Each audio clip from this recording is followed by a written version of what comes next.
Hello students. आज हम holding company chapter से रिलेटेड प्रॉब्लम सॉल्व करते हैं। आज की हमारे क्वेश्चन की हेडिंग का नाम है जब क्रय तिथि का लाभ हानि न दिया हो, व्हेन प्रॉफिट और लॉस और not given for purchase date. Question पढ़ के देखें। On 1st April 2013, Arun Limited purchased 3000 shares of Varun Limited. Their balance sheet was as under. 1 अप्रैल 2013 को अरुण लिमिटेड ने वरुण लिमिटेड के 3000 अंश क्रय किए। 31 दिसंबर को उनके चिट्ठे निम्न थे। बैलेंस शीट आप देख सकते हैं। Equity share capital, general reserve, profit and loss, creditors, bills payable, total are given. Now asset side, building, furniture, shares in Varun Limited, inventories, debtors, cash and total are given. Balance sheet के नीचे देखिए 1 जनवरी 2013 को Varun limited के लाभानी खाते का शेष 6000 रुपए तथा सामान्य संचय का शेष 25,000 रुपए था। संयुक्त चिट्ठा बनाइए। On 1 January 2013 the balance of profit and loss account were ₹6,000 and balance of general reserve were ₹25,000 available for Varun Limited. Prepare the consolidated balance sheet. Holding company से रिलेटेड 3 प्रॉब्लम हम सॉल्व कर चुके हैं, लेकिन आज हम एक स्पेशल प्रॉब्लम सॉल्व कर रहे हैं जिसमें हमारे पास परचेज डेट का प्रॉफिट या लॉस नहीं होगा। Now solution.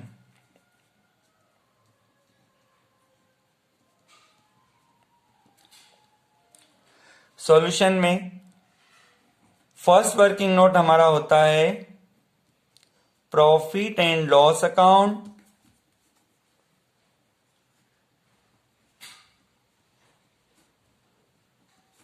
And general reserve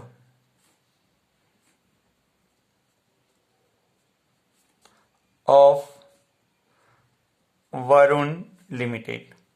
सबसे पहले हम सब्सिडरी कंपनी के प्रॉफिट एंड लॉस और जनरल रिजर्व का एक चार्ट बनाते हैं, जिसमें देखा होगा लास्ट क्वेश्चन में या फिर अभी तक जो भी हमने क्वेश्चन किए हैं उसमें हम पर्टिकुलर्स,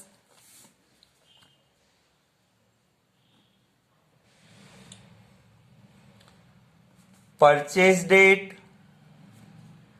एडिशनल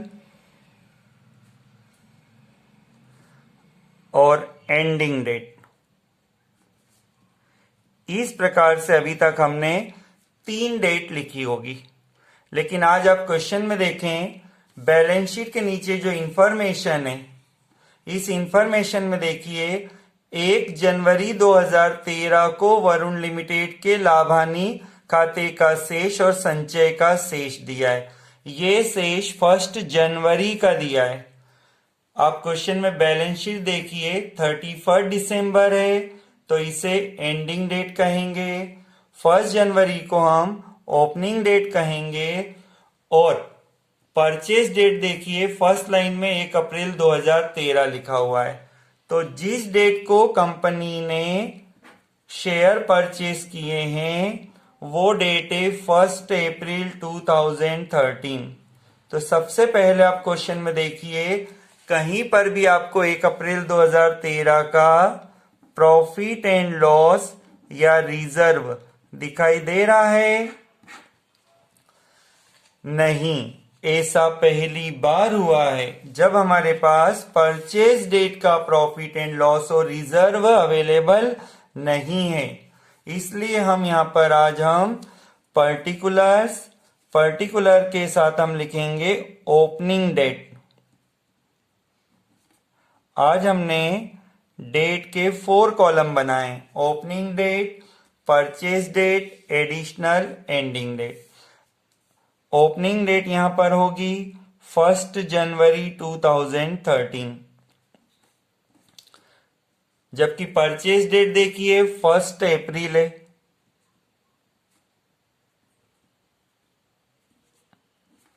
और एंडिंग डेट बैलेंस शीट के अकॉर्डिंग देखो 31 दिसंबर 2013। जब बैलेंस शीट में जब यहां पर आप 4 कॉलम बनाते हैं तो ये ड्यूरेशन आपको देखना जरूरी है। ओपनिंग डेट से लेकर परचेज डेट के बीच में देखिए जनवरी, फरवरी, मार्च, अप्रैल की फर्स्ट डेट अकाउंट नहीं होगा, तो आप देखिए यहां पर 3 मंथ का ड्यूरेशन है।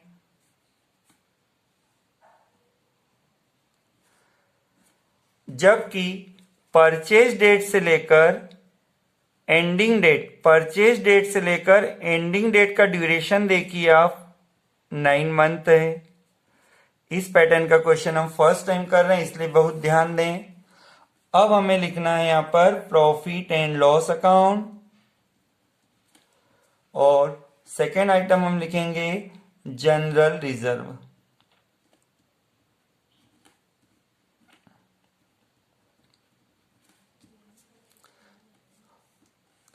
बैलेंस शीट में जो होता है प्रॉफिट एंड लॉस वो एंडिंग डेट का होता है। तो वरुण लिमिटेड में देखिए बैलेंस शीट में प्रॉफिट एंड लॉस है 10,000, तो इसे एंडिंग डेट का अज्यूम करें। जनरल रिजर्व देखिए 25,000, ये हमने लिख दिया 25,000। लेकिन हमारे क्वेश्चन की इंफॉर्मेशन देखिए, इस इंफॉर्मेशन में जनवरी का प्रॉफिट एंड लॉस दिया हुआ है 6,000 और रिजर्व दिया है 25,000। फर्स्ट टाइम हम ऐसा प्रॉब्लम सॉल्व कर रहे हैं। अब देखिए ओपनिंग डेट में प्रॉफिट है 6,000 और एंडिंग डेट में प्रॉफिट है 10,000। तो यहां पर ओपनिंग डेट से एंडिंग डेट, ओपनिंग डेट और एंडिंग डेट का जो डिफरेंस होगा, ओपनिंग डेट और एंडिंग डेट का जो डिफरेंस होगा उसे हम कहेंगे profit for the year. Profit for the year कैसे लाएं? ओपनिंग डेट और एंडिंग डेट का डिफरेंस देखिए, तो ये होता है 10,000 माइनस 6,000, तो ये प्रॉफिट हुआ 4,000। ये प्रॉफिट फॉर द ईयर है, ये 12 मंथ का प्रॉफिट है। अब हमारे पास देखिए 2 ड्यूरेशन है, परचेज डेट के पहले 3 मंथ का ड्यूरेशन है और परचेज डेट के बाद 9 मंथ का ड्यूरेशन है। तो ये जो 4,000 प्रॉफिट है इसे 3:9 में आप डिवाइड कर दें। 4,000 को 3:9 में डिवाइड कर देते हैं हम, तो ये आएगा प्रॉफिट फॉर 3 मंथ्स। 4,000 12 मंथ का प्रॉफिट है तो इसे 3:9 में हम डिवाइड कर रहे हैं। 3:9 मीन्स 3/12, तो ये होता है 1,000। फिर प्रॉफिट फॉर 9 मंथ, ये जो 4,000 प्रॉफिट है ये 12 महीनों का है और परचेज डेट के बाद 9 मंथ का ड्यूरेशन है, तो 9 मंथ का प्रॉफिट होता है 3,000। क्लियर? अब ये जो 1,000 प्रॉफिट है ये 3 मंथ के लिए है, तो ये जो 3 मंथ का ड्यूरेशन हमने लिखा है यहां का प्रॉफिट हुआ 1,000 और ये 3,000 जो प्रॉफिट है ये 9 मंथ के ड्यूरेशन का प्रॉफिट है। अब ओपनिंग डेट पर 6,000 है और 3 मंथ में 1,000 प्रॉफिट और हो गया, तो परचेज डेट पर आते आते ये प्रॉफिट हो जाएगा 7,000। 6 तो पहले से था, 1,000 प्रॉफिट और हुआ तो 7,000। अब रिजर्व की बात करते हैं। रिजर्व ओपनिंग डेट में 25,000 है और एंडिंग डेट में भी 25,000 है। इसका मीनिंग है ये जो 3 मंथ और 9 मंथ का समय निकला है इसमें कोई रिजर्व क्रिएट नहीं हुआ है, तो 3 मंथ में डैश कर दें, 9 मंथ में डैश कर दें। अब आप देखिए 25,000 ओपनिंग डेट में है और 3 मंथ के ड्यूरेशन में कोई रिजर्व नहीं है, तो परचेज डेट का रिजर्व 25,000 हुआ। तो एक बार फिर से हम देखिए purchase date additional ending date पर आ चुके हैं। तो परचेज डेट का जो प्रॉफिट है उसे गुडविल में यूज करना है, एडिशनल के प्रॉफिट को हम कंसोलिडेटेड में यूज करते हैं और एंडिंग डेट के प्रॉफिट को हम माइनॉरिटी इंटरेस्ट में यूज करने वाले हैं। अब ये जो प्रॉफिट हमने ओपनिंग डेट का निकाला था इसका कोई यूज नहीं होगा, हमारे क्वेश्चन में परचेज डेट, एडिशनल और एंडिंग डेट का यूज होगा। अब नेक्स्ट स्टेप सेकेंड पॉइंट में हम बताते हैं percentage of share. Percentage of share find करने के लिए सबसे पहले आप total shares of Varun limited के टोटल शेयर पता कीजिए। वरुण लिमिटेड की कैपिटल है 40,000 और वैल्यू पर शेयर आप देखिए 10 बताया है। 40,000 शेयर कैपिटल है, उसे वैल्यू पर शेयर से डिवाइड कर दें तो ये होता है 4,000 शेयर्स। तो वरुण लिमिटेड के पास टोटल 4,000 शेयर है।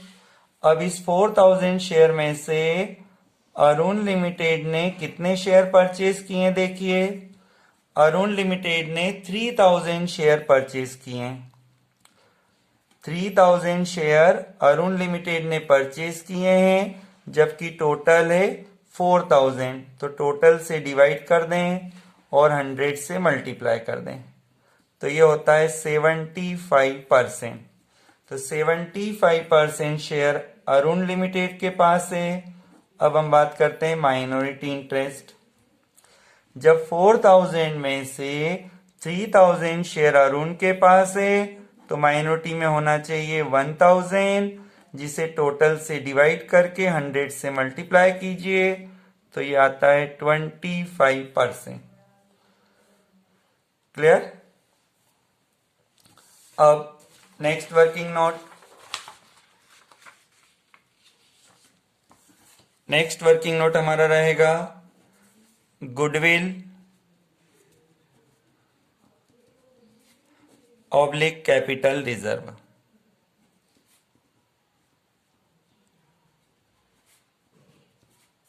इसके लिए लास्ट में रुपीस के 2 कॉलम बनाए जाते हैं। फर्स्ट आइटम लिखिए cost of shares. Arun limited ने वरुण लिमिटेड के 3,000 शेयर परचेज किए हैं, तो परचेज प्राइस जो पे किया है उसे कॉस्ट ऑफ शेयर्स कहते हैं। ये कॉस्ट ऑफ शेयर्स आपको होल्डिंग कंपनी के असेट साइड जरूर मिलेगा। तो होल्डिंग कंपनी के असेट साइड देखिए, ये लिखा है शेयर्स इन वरुण लिमिटेड 50,000, तो इसे हम कहेंगे कॉस्ट ऑफ शेयर्स। तो ये कॉस्ट ऑफ शेयर्स में लिखा हमने 50,000। अब यहां पर लेस करते समय लिखें number 1 face value of shares. Face value of shares का मीनिंग होता है सहायक कंपनी, सब्सिडरी कंपनी की शेयर कैपिटल में हिस्सा। सब्सिडरी कंपनी की कैपिटल है 40,000, तो इस 40,000 का 75% होल्डिंग के पास रहेगा, तो ये होता है 30,000। फिर हम लिखेंगे profit and loss account. Profit and loss account देखना हो तो फर्स्ट वर्किंग नोट देखिए, जहां पर आपने प्रॉफिट बताया होगा। परचेज डेट का प्रॉफिट देखिए 7,000, तो 7,000 इंटू 75%,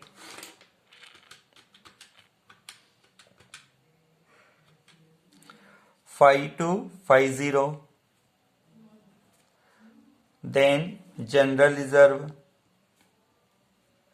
सब्सिडरी कंपनी की share capital, profit and loss और general reserve. General reserve purchase date का देखिए 25,000। इन तीनों का 75% होल्डिंग के पास रहेगा। 25,000 इंटू 75% होता है 18,750। Face value, profit and loss और जनरल रिजर्व का टोटल आउटर कॉलम में ले जाएं।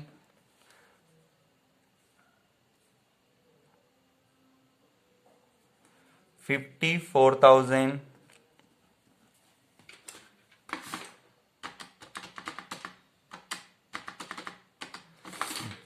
अब देखिए कॉस्ट ऑफ शेयर है 50,000 और माइनस करने की अमाउंट है 54,000। यहां पर आंसर माइनस में आएगा। माइनस आपको शो नहीं करना है, लेकिन माइनस से ये पता चलता है कि आंसर कैपिटल रिजर्व होगा। ठीक है, माइनस करने पर प्लस में आंसर आता है तो गुडविल कहते हैं, और माइनस में आंसर आता है तो कैपिटल रिजर्व। अब वर्किंग नोट नंबर 4। फोर्थ में हम माइनॉरिटी इंटरेस्ट की कैलकुलेशन करते हैं। लास्ट में रुपीस का कॉलम। वरुण लिमिटेड के 75% शेयर अरुण के पास है, और जो बचा हुआ 25% जिनके पास है उन्हें माइनॉरिटी इंटरेस्ट कहते हैं। और इनका परसेंट हमने कितना निकाला था देखिए 25%। तो सबसे पहले फेस वैल्यू, फेस वैल्यू में सब्सिडरी कंपनी की कैपिटल देखो 40,000 इंटू 25/100, तो ये हुआ 10,000। फिर profit and loss account, minority की कैलकुलेशन में एंडिंग डेट का प्रॉफिट एंड लॉस देखिए 10,000 इंटू 25%, तो ये हुआ 2,500। फिर general reserve, general reserve ending date का देखिए 25,000 इंटू 25%, तो ये होता है 6,250।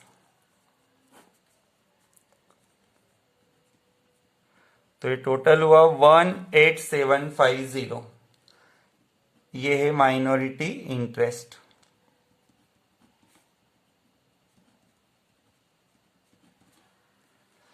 अब हमें नेक्स्ट वर्किंग नोट बनाना है।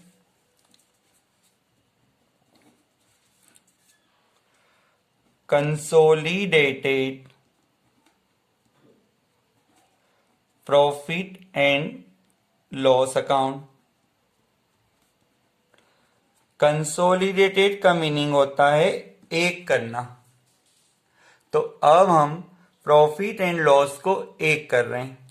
तो इसमें सबसे पहले आप होल्डिंग कंपनी अरुण लिमिटेड का प्रॉफिट देखो। अरुण लिमिटेड का प्रॉफिट देखना हो तो बैलेंस शीट देखिए 10,000।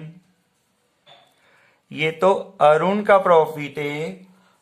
अब अरुण को वरुण लिमिटेड के प्रॉफिट में हिस्सा मिलेगा, लेकिन कौन सा प्रॉफिट? एडिशनल डेट का। एडिशनल डेट का प्रॉफिट देखिए आप, एडिशनल डेट का प्रॉफिट है 3,000, जिसका यूज कंसोलिडेटेड में होना है। तो 3,000 इंटू 75%। माइनॉरिटी का परसेंट केवल माइनॉरिटी में यूज होता है। हाँ, तो 3,000 का 75% होता है 2,250। तो ये हुआ कंसोलिडेटेड प्रॉफिट एंड लॉस। अब हमें कंसोलिडेटेड जनरल रिजर्व भी निकालना चाहिए। कंसोलिडेटेड का मतलब होता है एक करना, लेकिन आप देखिए एडिशनल में रिजर्व नहीं है, इसलिए हम कैलकुलेशन नहीं करने वाले। अब इतनी सारी कैलकुलेशन के बाद अब हम बनाते हैं consolidated balance sheet. Consolidated balance sheet, इसके लिए आप इस टाइप से फॉर्मेट रेडी रख सकते हैं। पहले फॉर्मेट तैयार कर लें, जैसे पर्टिकुलर्स में equity and liabilities, share capital, reserve and surplus, C minority interest, D non current liabilities, E current liabilities, total assets, assets में नॉन करंट असेट्स, फिर बी करंट असेट्स। हर हेडिंग में आप 4 लाइन ड्रॉप रख सकते हैं। हर heading में आप 4 लाइन रिजर्व रख के फॉर्मेट बना सकते हैं। इन फॉर्मेट में अब हम वैल्यू पुट करते हैं। सबसे पहले देखिए consolidated balance sheet. Consolidated balance sheet का ये फॉर्मेट होता है। अब हम पुरानी बैलेंस शीट देखते हैं।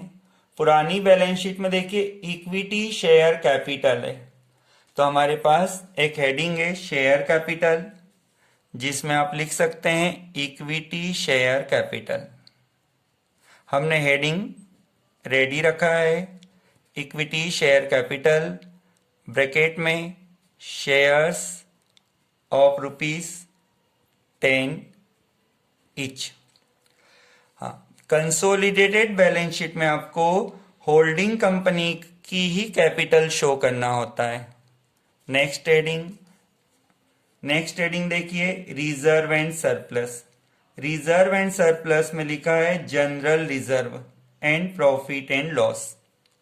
इनके लिए हम वर्किंग नोट बनाते हैं, तो वर्किंग नोट से हमने consolidated profit and loss account निकाला होगा। देखिए कंसोलिडेटेड प्रॉफिट एंड लॉस का हमने वर्किंग नोट बनाया था, जिसका आंसर था 12250। फिर consolidated general reserve,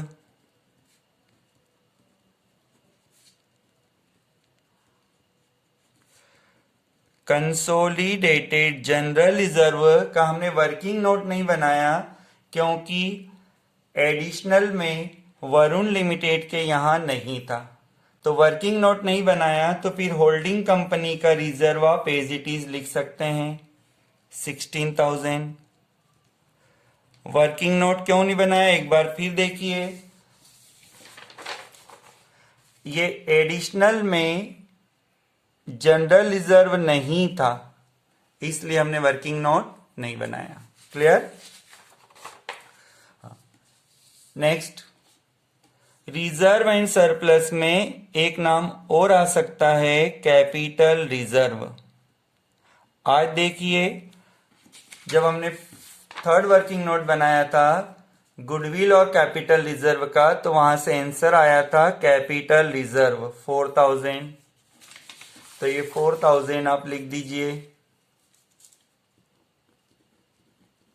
next, minority interest. Minority interest का हमने वर्किंग नोट बनाया है 18750। लिख दीजिए 18750। Next, current liabilities. हमने नॉन करंट लायबिलिटीज हेडिंग बनाई है, फॉर्मेट के अकॉर्डिंग कोई नाम नहीं, तो आप डैश कर सकते हैं। करंट लायबिलिटीज, करंट लायबिलिटीज में लिखा है क्रेडिटर्स। कंसोलिडेटेड में दोनों बैलेंस शीट की वैल्यू को प्लस करना होता है, 5000 प्लस 3000 8000।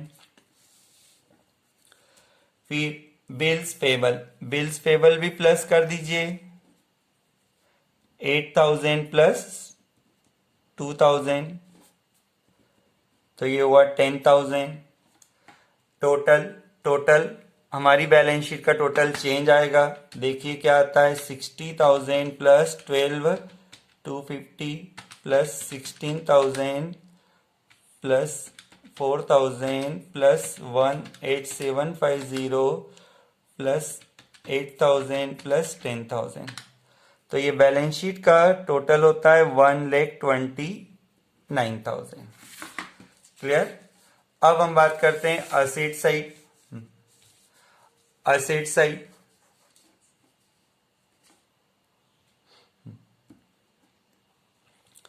असेट साइड देखिए, नॉन करंट असेट्स में लिखा है बिल्डिंग, तो ये हमने लिख दिया बिल्डिंग। बिल्डिंग प्लस करके बता दीजिए, 10,000 प्लस 15,000,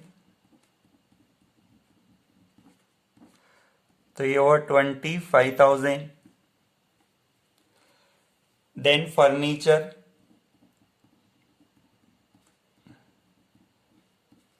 फर्नीचर 3,000 प्लस 12,000,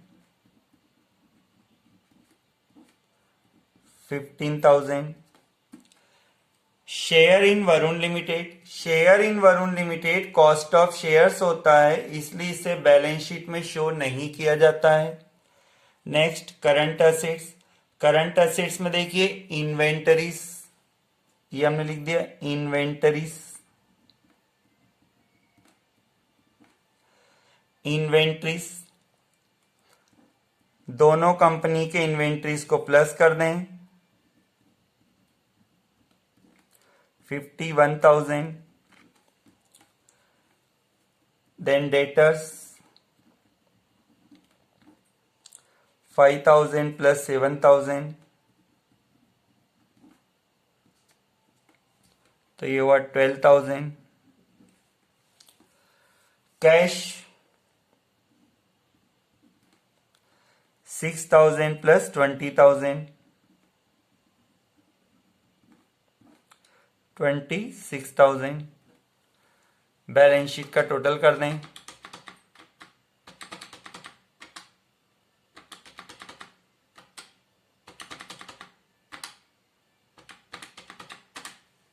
$1,29,000। क्लियर।